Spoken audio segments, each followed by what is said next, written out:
Next up, let's talk about folders in your Gmail account and how they could make your life a little easier unless you get overwhelmed and you've waited too long, in which case, take it bird by bird and make the best of it. You can create any number of folders for any number of purposes. They're going to show up over here to the side. You can even see more of them if you want to see more. You can decide which ones you want to see. You can populate them a couple of different ways.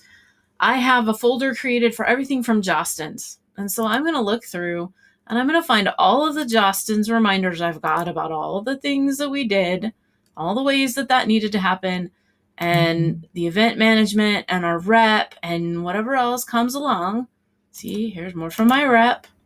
I want those, but I don't need them out here. I've answered them. I have that information. I don't need them in my inbox cluttering things anymore, but I don't want to delete them. So I've got a folder that I created just for Jostens. Now, if you've already got the folder created, you'll click that folder. All of those emails will go in there. If you don't already have that folder, you go down here to create new. You'll decide where it is, what you want to call it, and if you want it to nest under something else, which we'll talk about in a sec, and you'll create that folder, right?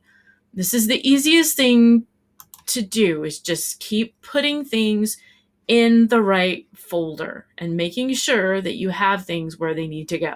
If you don't need that email anymore, delete it. If it's something that goes with a specific category of thing, like this is fall of 21 stuff that I need to keep, so is this.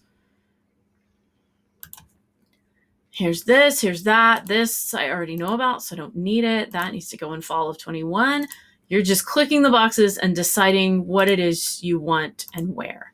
And that's the easiest way I know to explain it. Here's folders. You could have that information that you still need, but not out in your way, cluttering up and keeping you from things that you really needed to look at. Okay, so that's folders in Gmail.